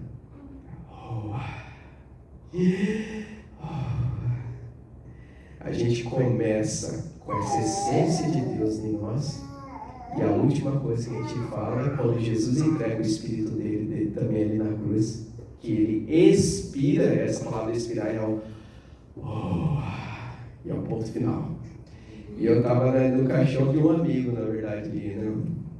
E eu comecei a falar com a Cláudia, eu falei assim, a última coisa que ele disse foi o nome de Deus. A última coisa que ele falou foi, e agora está aqui, só a casca, né? E agora ele está diante de Deus.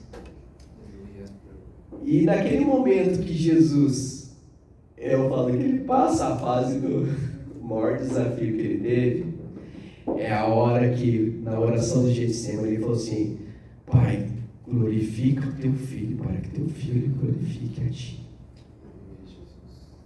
Você é capaz de fazer essa oração? Pai, glorifica o teu filho, para que esse teu filho aqui, esse aqui, glorifique a ti. E glorificar a Deus é você mostrar o caráter dele para o mundo.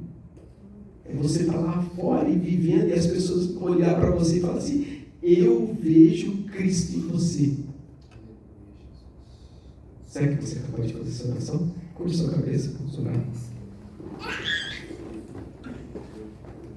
Senhor Deus, que nós tenhamos compreendido cada vez mais, Senhor, o que é ser igreja, Pai. O que é ser esse seu corpo, Pai, que representa, Pai amado, o teu corpo que age no mundo, Senhor. Pai amado, não queremos ser uma organização, não queremos pertencer somente a uma religião, Senhor, mas queremos, Pai, ser reconhecidos realmente como os teus filhos nesse mundo, Senhor. Pai, vivendo em amor, Senhor. Que as pessoas, Pai amado, que o teu reino, Senhor, possa começar de dentro para fora, Senhor. Pai amado, que o teu reino que habite em nós, Senhor, comece, Pai amado, a crescer, Senhor, Pai amado, e que seja de forma visível, Senhor, na nossa vida, que o Senhor reina, o Senhor é o nosso rei, Senhor, e que o mundo possa ver, Pai amado, a tua glória através das nossas vidas, Senhor.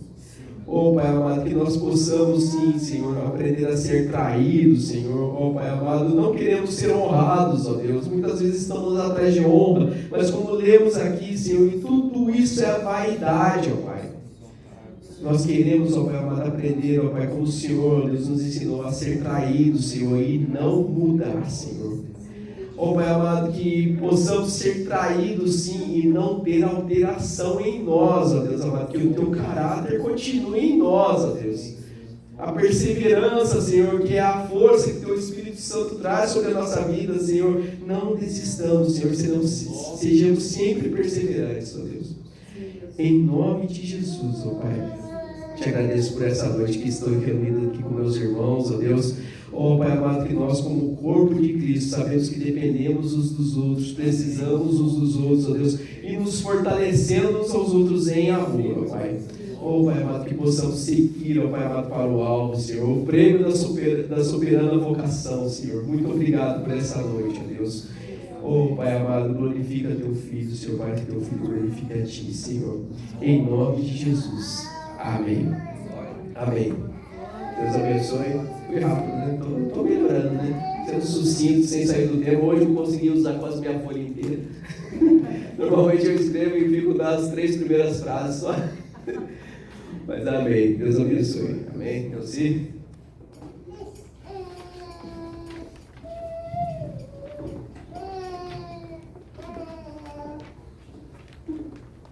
Amém? Palavra abençoada, né? E Que honra, né? Que é servir a Deus, aprender do Senhor, né? Que eu fico vendo, sabe? A gente que serve a Deus devia ser o povo com mais sabedoria em tudo na vida. E muitas vezes nós não temos sabedoria, porque nós vivemos em trevas, entenebrecidos. Por isso que a nossa vida devia ser meditar na palavra de dia e de noite. Sabe para quê? Quando você medita na palavra, essa palavra vai tornar ação na sua vida, sem você perceber. Porque nós temos uma tendência de fazer as coisas inconsciente, nós tomamos decisões tudo por emoção. Porque eu gosto da Rilane, porque eu gosto do Mário, porque eu não gosto da fulana, porque não sei o quê. Isso não é de Deus, gente. Nós devíamos ser, igual o William falou, uma envergadura reta. Não é o que os outros fazem, é o que eu sou. Né? Essa tem que ser a nossa vida. Né? De ser traído e não querer revidar. Ô, gente, eu não cheguei nesse nível, não. Eu confesso. Ainda não. Né?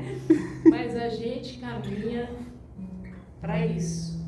Amém. A gente caminha para a gente alcançar a plenitude do conhecimento de Deus. É isso que a palavra de Deus diz. Nós caminhamos como igreja, é por isso que eu não entendo gente que fala assim, eu nunca deixei Jesus, mas eu sigo Jesus na minha casa. Como que você segue Jesus na sua casa se você não passa perrengue com gente, né? Você não passa desafio com ninguém, tudo certinho, tudo redondinho, ninguém te incomoda. Vai pro céu de pantufa. Né? Quem dá esse conforto é outro, né? Quem dá esse conforto é Deus, não. A palavra de Deus diz que no mundo nós teremos aflições. Verdade. Esse evangelho de hoje, que vem para Jesus, tua vida vai ser resolvida, você vai ter dinheiro, você vai ser próspero. Lógico que Deus dá isso, gente. Lógico que Deus dá. Porque se você andar com sabedoria nessa vida, é lógico que você vai conquistar isso. As pessoas do mundo, elas conquistam grandes coisas porque tem um foco, eu vou ganhar dinheiro, e a pessoa vai naquilo ali, né? Mas nós que andamos com Deus, quem dirige a nossa vida não é dinheiro. Quem dirige a nossa vida é Deus. Então, Deus me chamou com propósito, me vocacionou para ter uma profissão em cima dessa terra, mas eu vou chegar aonde Deus quer que eu chegue. Guiado pelo quê?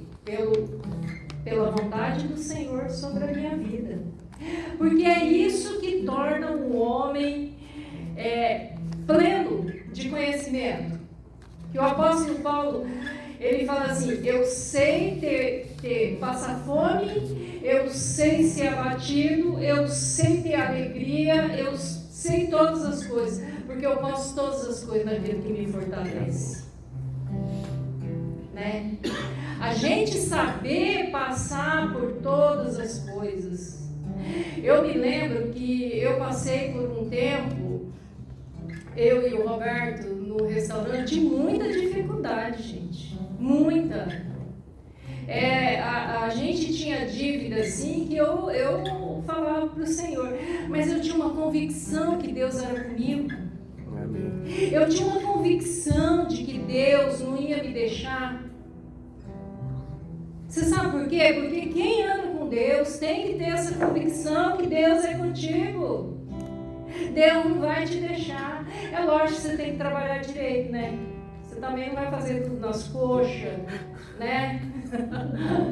Vai para a fábrica lá, ai meu Deus, ai esse serviço, ai esse chefe, tudo reclama na vida. Você quer ser próspero? Não vai ser, gente. Sabe por quê? A primeira coisa que Deus olha em nós é gratidão no meu coração. Poxa, meu celular está quebrado aqui. Glória a Deus que eu tenho celular. Amém. Né? Glória a Deus, porque eu posso todas as coisas naquele que me fortalece. Amém. Né? Essa tem que ser a nossa conduta de quem serve a Deus. Às vezes a pessoa está reclamando um serviço que não tem dinheiro, que está não sei o quê, e você vai lá junto com ela. Ai, é mesmo, nossa, ai, eu também sem dinheiro, ai, que vida, ai, que não sei o quê. E vai na onda da pessoa, né? Nós devemos ser um povo assim, graças a Deus. Quando a pessoa chega em mim, chega com a dó e fala assim, nossa Deus, você está trabalhando à noite na fábrica. Como se trabalhar fosse roubar, gente. Eu fico impressionada com a pessoa quando ela fala isso pra mim.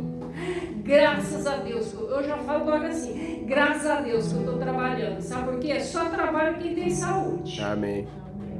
Quem não tem saúde não trabalha. E fica doente 2 dias em casa para você ver o quanto o teu trabalho é de Deus.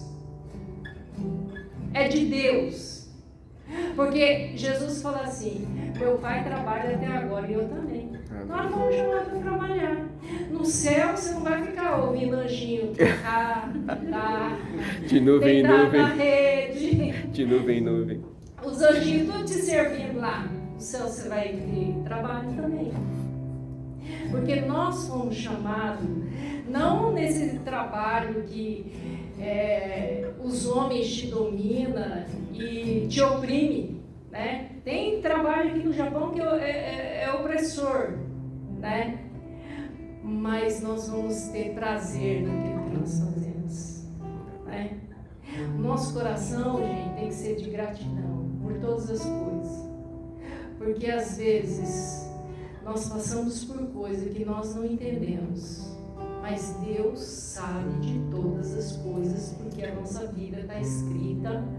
Ele tem o controle de todas as coisas. Amém. Amém? Amém. Esse é o momento da gente estar ofertando, né? Eu vou compartilhar aqui um provérbio só para ficar no nosso coração, que é Provérbios 11, 25, você não precisa ler, abrir, né? Que diz assim, a alma generosa prosperará, e o que regar também será regado. A alma generosa aqui, quando Deus fala, Deus está falando não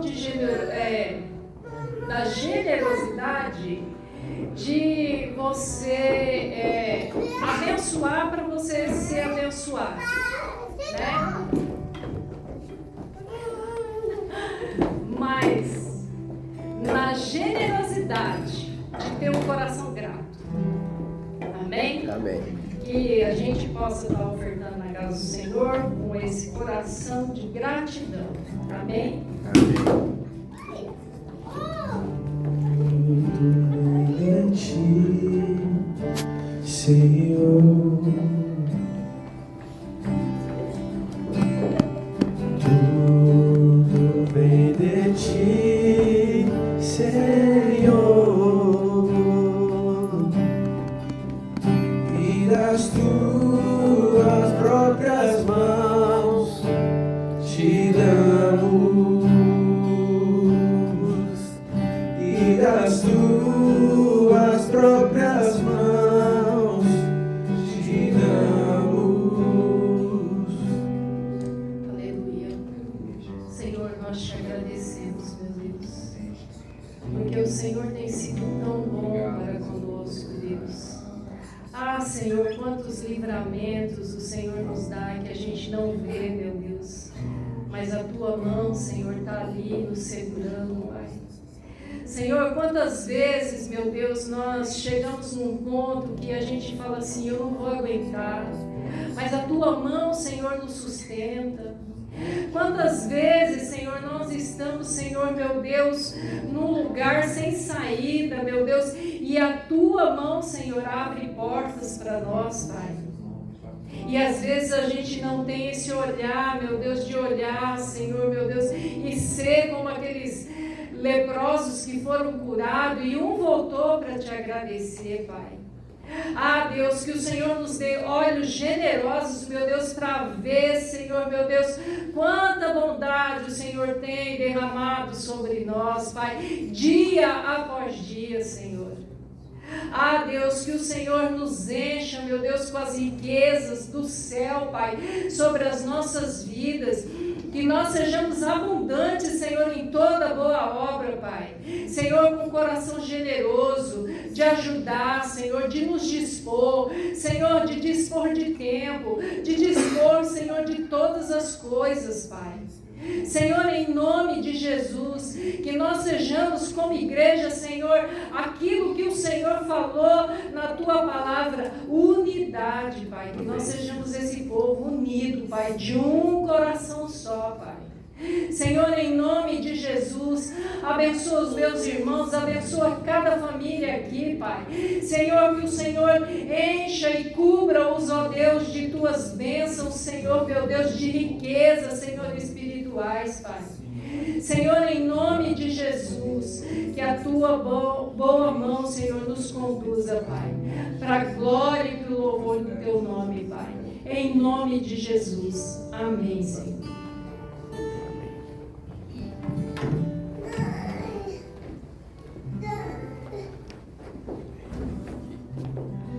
Amém. Louvado seja o Senhor, amém? Amém. Glória a Deus. Estava ali também meditando na palavra aqui ministrada e eu vejo que de fato, irmãos, nós, homens e mulheres, nós somos, quando estivermos no corpo do pecado, enquanto habitarmos neste corpo, nós teremos todas essas dificuldades. Mas a verdade é que o Espírito Santo de Deus que habita em nós nos capacita, amém? Amém. Para vivermos em unidade, para vivermos em amor, não é? Exalar o bom perfume de Cristo, e deixar que os frutos do Espírito, não é? Seja realmente notório na nossa vida. É isso que vai fazer, de fato, toda a diferença na nossa vida, amém? Amém. Em nome de Jesus. Bem, na verdade, nós, filhos de Deus, nós temos por obrigação sermos diferentes, não é? Nós temos por obrigação, irmãos, sermos diferentes, porque o Senhor nos capacita para isso, o Senhor nos dá graça para isso, amém? Amém. O Senhor nos capacita para perdoar, o Senhor nos capacita para amar, o Senhor nos capacita para reconhecer a nossa falha. O que não é aceitável, irmãos, é o cristão falar assim: olha, eu sou de fato bravo e eu não vou mudar. Aí é complicado, não é? Com Jesus não é assim. A pessoa pode até falar: eu sou bravo, Gabriela. não é? Às vezes, olha, não é? Eu não estou tendo muita paz, mas em Cristo Jesus nós somos capazes de melhorar cada dia. Amém. Amém? Então, carregar isso na nossa consciência, de que o Espírito Santo de Deus, que habita em nós, nos capacita para viver uma vida de cristão, para sermos realmente como Cristo aqui na terra. Porque assim como ele falou, tira essa questão de que a igreja é uma organização. Tudo bem, temos que ser organizados, assim como ele disse. De que é uma instituição. Irmãos, nós somos de fato uma família. Amém. De fato uma família. Quando foge desse quesito unidade, família, amor, está fora do cristianismo, não é? Imagina alguém de nós querer, sobressair, querer organizar tudo para ser bem sucedido, em cima dos outros, como acontece muito por aí. Que o Senhor nos dê um coração, amém? De servos, Amém. no nome de Jesus. E que o Senhor possa nos ajudar nas nossas fraquezas, não é, querido? Nós temos as nossas fraquezas. Mas a verdade é que o poder de Deus aperfeiçoa nas nossas fraquezas. Amém? Amém. Louvado Aleluia. seja o Senhor. Amém? Amém. Em nome de Jesus. Irmãos, próximo sábado haverá estudo bíblico. Amém? Lá no restaurante, no Handmade, onde os nossos amados Roberto, Neuci, estão sempre lá de braços abertos nos esperando. Muito bom, maravilha, muito obrigado. Amém? Então nós estaremos lá no sábado a partir das 20 horas. Amém? Vamos ouvir a palavra, vamos aprender, sentar para estudar, compartilhar também o nosso conhecimento, as nossas experiências, orar uns pelos outros, amém? Para que nós sejamos edificados. Amém, queridos? Nós precisamos ser edificados. Amém? Para sermos mais parecidos com o Senhor. Em nome de Jesus, vamos ficar de pé. Amém? Vamos orar. Amém. Pai, em nome de Jesus, eu te agradeço, Senhor, ó Deus, por mais este dia na presença do Senhor. Obrigado por este momento em que nós estamos aqui reunidos, Pai. Ó Deus, em unidade com a tua igreja, com o corpo de Cristo, Pai. Bendizemos o teu santo nome, porque o Senhor não desiste de nós. Mesmo com as nossas falhas, nossos erros, o Senhor é conosco. Obrigado porque o teu Espírito que habita em nós nos capacita, Senhor Deus. Aleluia, nos capacita, Senhor, em todo tempo, nos orienta, nos instrui. O nosso advogado que habita em nós, aleluia, que tem, ó Deus, nos colocado, Senhor Deus, em um lugar de honra, porque nós somos honrados nessa terra, Senhor. Bendito seja o teu santo nome. Não nos deixa, Pai amado, que os nossos corações estejam, ó Deus, envolvidos, Pai, em coisas que não vêm de Ti, nas coisas desta terra, Senhor, que traz embaraço. Não nos permita, Senhor. Nós queremos, ó Pai, estar, ó Deus, livres, ó Deus, viver uma vida de liberdade com que Cristo nos libertou, no nome de Jesus. Nós abrimos, Pai, o nosso coração. Nós te pedimos, ser conosco, nos instrui, nos orienta em todo o tempo, Pai. Que essa semana, Senhor Deus, seja uma semana abençoada na presença do Senhor. Uma semana, Senhor Deus, em que nós possamos tirar um tempo, Senhor Deus, de qualidade, ó Deus, para orar, para buscar a Tua presença, para meditar na Tua palavra.